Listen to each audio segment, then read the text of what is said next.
Riley, thanks so much for taking the time to join us. Oh my gosh, please. I am so excited.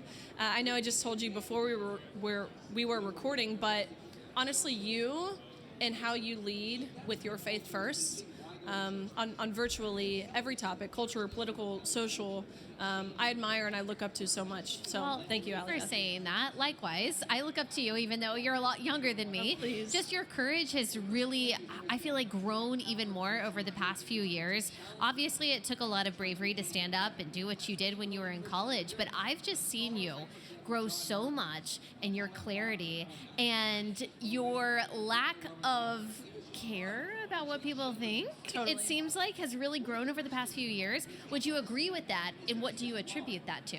110%.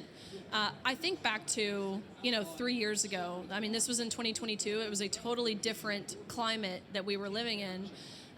It was really hard to read some of the things that are being said about you. Yeah. I mean, bear in mind, I'm a 21-year-old college student who merely just wanted to compete fairly, right? Seems like the bare minimum. But for saying the things that I said, such as there are two sexes and you can't change your sex and each sex is deserving of equal opportunity, of privacy, and of safety, for saying that, you're vilified. And it was hard to see the things. They would call you, I mean, everything under the sun so far, I mean, even racist and misogynist, all these hurtful things, words with real power and weight behind them, which have now totally lost their meaning. But I will say now, flash forward 3 years, that's like water off the duck's back. Yeah. Reading those things. And what I attribute that to, a couple things. Of course, I put all of the confidence and the security that I have in the fact that I'm fighting for the hope and the promise of eternal life. And once you do that, it shifts your perspective to understand that nothing of this world matters. Yeah. And of course, there's ebbs and flows and there's hard days. But I find myself being pretty stabilized in that, truthfully. And even when someone like Simone Biles, someone that I'm sure that you looked up to at some point, because all young athletes do, she says something completely wrong, inaccurate, rude about you. How do you handle that at home?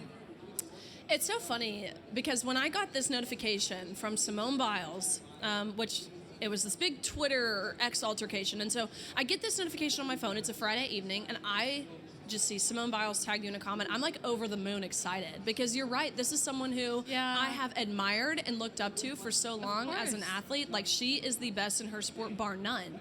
And so I get this notification. I'm smiling ear to ear. Friday afternoon, I'm about to turn my phone off for Saturday.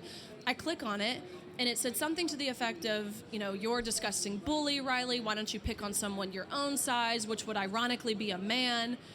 And reading that, the words that she said, I think in the way that she intended to use them, didn't hurt me in that way. It was more so the devastation of understanding that this is little girls' role models. Right. And she, in the name of inclusion and being progressive, decided to come after me. And again, for what? For saying that women's sports are only for women.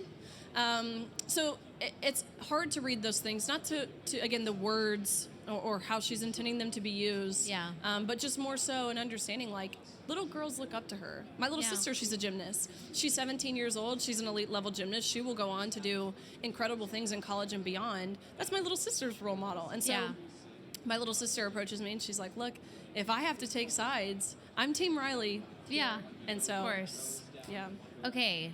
I feel like the tide is turning in a really good way when it comes to female sports, but also just people's courage and their willingness to say, yeah, sorry, a man can't become a woman. It's not possible for a child to be born in the wrong body. But you're really in the thick of it. Like, you see the activist attacks. You're seeing what's really going on college campuses. Do you feel like the tide is turning? 110%.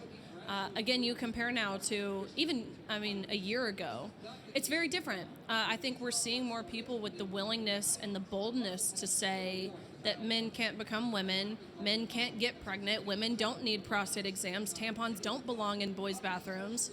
And I think there's a lot of things to accredit that to. Obviously, it sounds pretty cliche, but I do believe courage begets courage. And so when you have people like yourself, or you have President Trump in the Oval Office, that gives people a lot of cover, right? They see him doing it or you doing it, and they think, I can do that. I can utilize my circle of influence to say the exact same thing.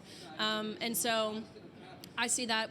We've seen lots of victories, of course, within what's going on at the national level with President Trump signing executive orders. I mean, day one declaring there are only two sexes, male and female.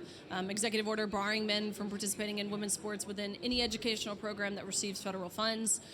We will see in just a few weeks at the Supreme Court, I believe the date is January 13th, this will be the oral arguments surrounding a Title IX case. And so hopefully, once and for all, it will be clarified what exactly is meant when Title IX, implemented back in 1973, very brief piece of legislation, what it meant when it defines the word, well, I guess it didn't define the word sex because we never knew we had to. Yeah. Hopefully we have some clarity on that. And I imagine, my prediction here is we will either see a 5-4 ruling or a 6-3 with a pretty scathing liberal dissent. Yeah.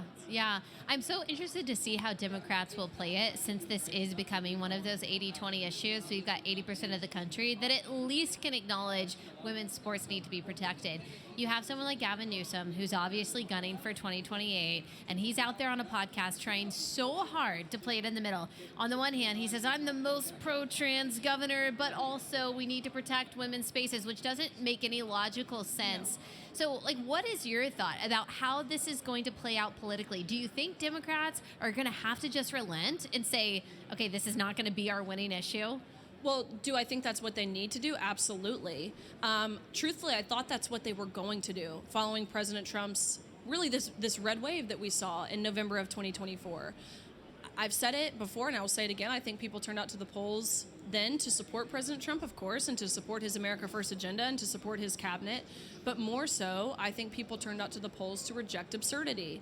And that's what the Democratic Party has become entirely and thoroughly, top to bottom, local, state, federal, is just absurd. Yeah. And so I thought we would see them slowly start to recant or distance themselves from their voting record, but that's not what we've seen at all.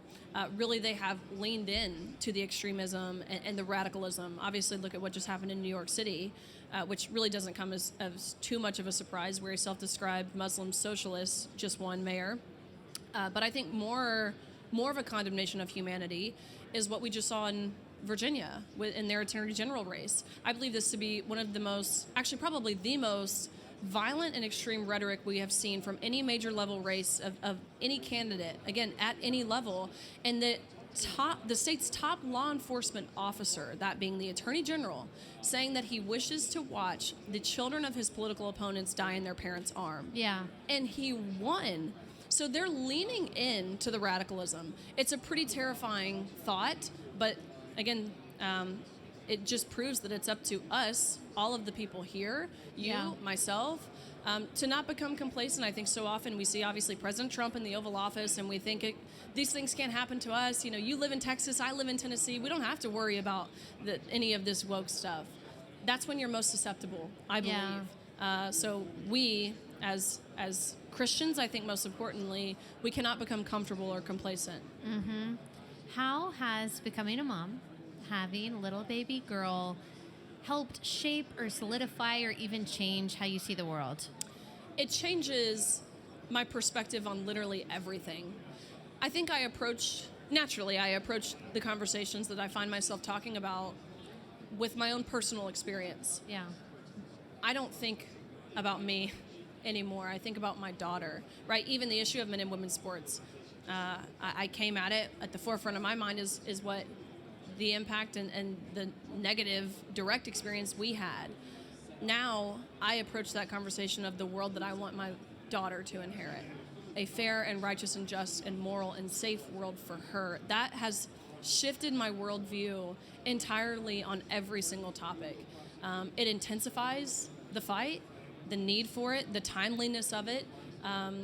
It makes it all worth it, too. I think all of the pushback and the backlash, when you have something so precious and innocent and vulnerable and defenseless at this point, she's 10 weeks, or I guess 11 weeks now, defenseless, that you're fighting for, who cares? You can't say anything about me, because that's the priority here. Okay, on a personal level, what has it been like since she's been born? What's it been like in this postpartum period? Honestly, I think a lot of women are going to get mad, but easy peasy. Yeah, I am mad. I am mad, and we're all mad. We're mad at you. It's been a dream. Like, I'm not saying what I'm about to say to discount any of the women who have hard experiences, because they certainly exist, but I do think we need to hear the good stories. Yeah. My pregnancy was a breeze. I had no morning sickness, no tired, no fatigue, no aversions, nothing. Was able to lift and run and exercise all the way throughout. I was at Charlie's memorial service on my due date, 40 weeks pregnant. Oh my gosh, I remember that. That is crazy. Yes, crazy. My doctor thought so too. But the Lord's timing was perfect. 100%. The labor and delivery process, I loved every single second of it. It was That's like the most amazing. magical thing ever. And now even postpartum, you hear and I get kind of tired of the just wait. I heard it all the time during pregnancy. Well, you just wait until the last few weeks. Or during the labor process, you just wait. Or now being postpartum, you just wait until you don't get any sleep. My child, I think we maybe just birthed the perfect human, but she has slept fully through the night since day one. So I don't say that again to discount the other stories, but I think it's important for especially young women to hear there are good stories. It has been a dream, every part of it. Yeah, I love motherhood so much. And every child is so different and every pregnancy is so different. And I think it's so important to hear that it's not always this nightmare. And also, even when it is really hard, because it might be hard, you might have a hard pregnancy or you might have a really difficult postpartum. And not only is it very worth it, but it also is a season. Like everything is a season. And now I've got 3 kids and my oldest is 6. And I look back and everything that someone told me that it goes by fast. It never seems like it in the moment, but it really does. And I'm like, I did survive that. I was sanctified through that. It is completely worth it. But sometimes you just have to hear that too, that even when it is hard, because sometimes it is hard, that it's good. And hard is not the same thing as bad. That's the title of a book of a friend that I really love. Hard is not the same thing as bad. Hard is good. Trials are good. They shape you. So yeah, just keep that in mind with the motherhood I was talking conversation. to Rachel Campus Duffy yesterday after I'd interviewed them on stage, her and Secretary Duffy, and one of the things she told me is she said, look, I know you could potentially be in the motherhood trenches right now. I want you to think 20 years from now when you're sitting around the Thanksgiving table. Yeah. That's ultimately the end goal. Think of that in these hard moments. Totally. It makes it all worth it. And that's coming from someone who has 9 children. Yes. Oh my gosh. Amazing. Yes. It's really important to us that you subscribe to BlazeTV. I'm so thankful for everyone who watches on YouTube and watches on Apple Podcasts. It's really important to me to have a free version of this podcast for everyone to be able to access. But we can put different kind of content behind the paywall, and it's also a way to protect ourselves from censorship. Go to blazetv.com/Allie. You can subscribe, get access to all that content.